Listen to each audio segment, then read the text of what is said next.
किसी धनराशि पर 5% वार्षिक दर से 3 वर्ष के चक्रवृद्धि ब्याज और साधारण ब्याज का अंतर 122 रुपये है। तो वह धनराशि कितनी है ये हमें बताना है दोस्तों। देखिए दोस्तों, जब भी आपको एग्जाम में 3 वर्ष का चक्रवृद्धि ब्याज और साधारण ब्याज के अंतर पे सवाल आएगा तो देखिए इसमें हम शॉर्ट ट्रिक कैसे लगाते हैं। यहाँ पे हमें अंतर बताया गया है और हमें दर भी बताई गई है, ठीक है। तो यहाँ पे देखिए शॉर्ट ट्रिक कैसे लगेगी। जो अंतर हमें दिया गया पहले हमें उसे लिख लेना है। 122 रुपये 3 वर्ष का अंतर दिया गया, ठीक है। अब देखिए यहाँ पे पहले हमें मूलधन यानी कि प्रिंसिपल को लिखना होता है। तो पहले मैं इसकी जगह पी लिख दूंगा क्योंकि इसे हमें पता लगाना है, ठीक है। अब देखिए दर हमें 5% बताई गई है और 3 वर्ष का अंतर है, तो हमें क्या करना है, यहाँ पे दर लिखनी है 5% यानी कि 5/100। और हमें एक बार और इसे लिखना होगा 5/100, ठीक है। 2 बार आपको इस तरीके से लिख लेना है।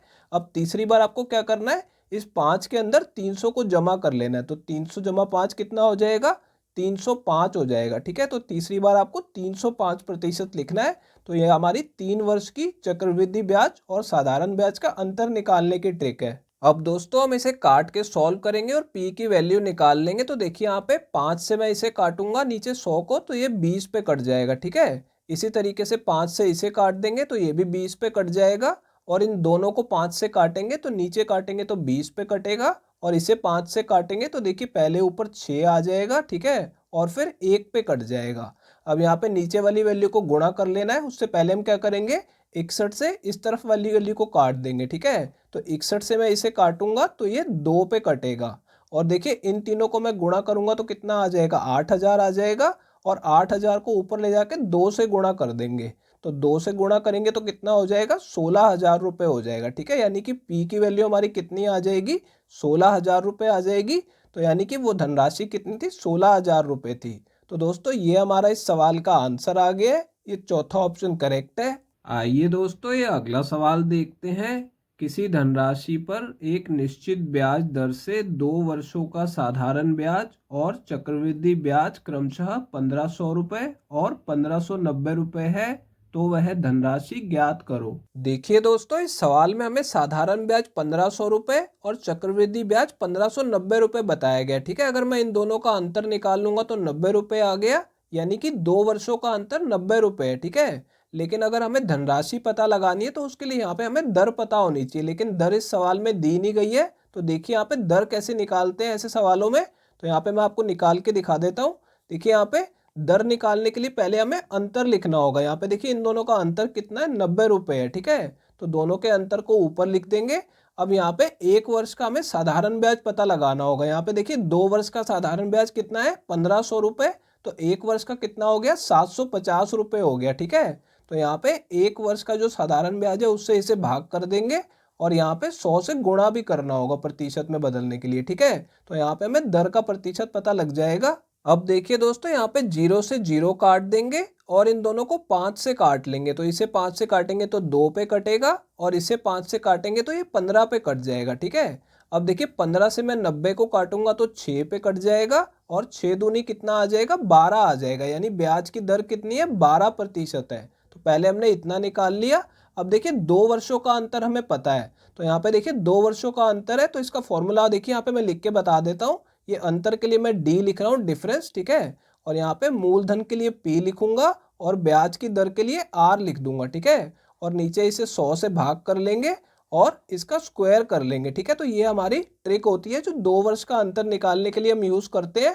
अब यहाँ पे हमें अंतर भी पता है और ब्याज की दर भी पता है और हमें पी की वैल्यू निकालनी है, ठीक है। तो देखिए इसे कैसे निकालेंगे। अंतर हमने कितना निकाला था, 90 रुपये निकाला था। तो डी की जगह पे मैं 90 लिख दूंगा, ठीक है। और पी हमें निकालना है तो इसे पी को लिखा रहने देंगे। और आर की वैल्यू कितनी है, 12% है। तो यहाँ पे 12/100 लिख लेंगे और यहाँ पे इसे 2 बार गुणा कर लेंगे, ठीक है।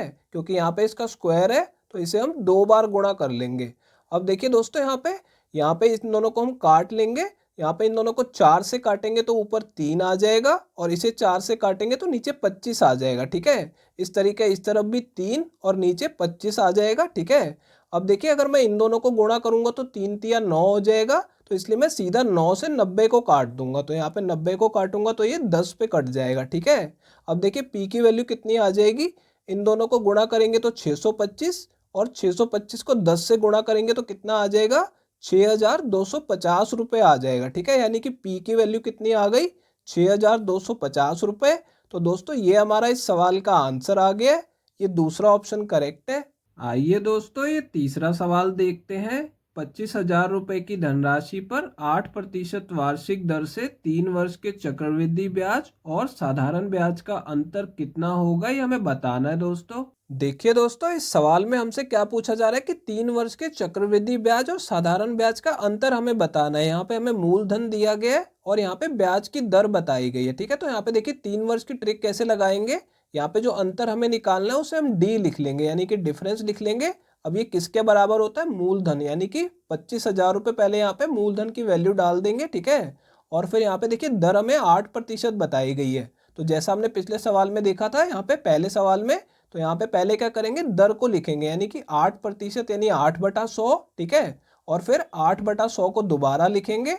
और तीसरी बार मैंने आपको बताया था इसमें 300 जमा करके लिखना होता है। ठीक है, तो इसमें 300 जमा करके लिखेंगे तो कितना हो जाएगा, 308/100 हो जाएगा। ठीक है, अब हमें इसे काट के सॉल्व करेंगे और डी की वैल्यू निकालनी है। तो देखिए दोस्तों, यहाँ पे पहले 2 जीरो से 2 जीरो काट देंगे। ठीक है, और फिर 1 जीरो से 1 जीरो काट देंगे।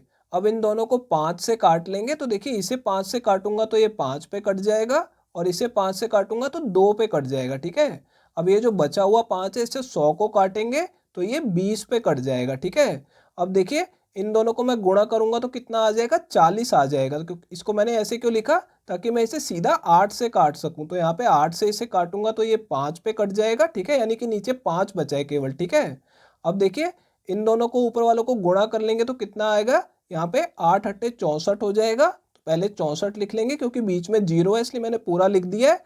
और देखिए यहाँ पे 8 तिया 24, तो यहाँ पे 24 लगा देंगे। और नीचे क्या बचा हुआ है, सिर्फ 5 बचा हुआ है। तो यहाँ पे देखिए इस तरफ मैं डी लिख देता हूँ आपको समझाने के लिए। अब इसे 5 से काट लेंगे। तो 5 से मैं इसे काटूंगा तो पहले ये 4 पे कटेगा, और फिर 4 शेष बचेगा तो 46 हो जाएगा। फिर ये 9 पे कटेगा और 1 शेष बचेगा तो 14 हो जाएगा। फिर इसे 2 पे काट लेंगे और 4 शेष बचेगा। अब जो 4 शेष बचा है उसको पॉइंट लगा के 40 बना लेंगे। फिर ये 8 पे कट जाएगा, यानी कि अंतर हमारा कितना आ गया, 492 रुपये 80 पैसे आ गया। ठीक है, तो देखिए दोस्तों ये हमारा इस सवाल का आंसर आ गया है, ये तीसरा ऑप्शन करेक्ट है।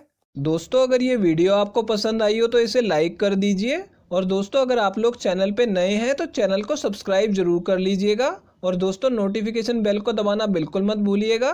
तो दोस्तों इस वीडियो को यहीं ख़त्म करेंगे, आपसे मिलते हैं अब अगली वीडियो में।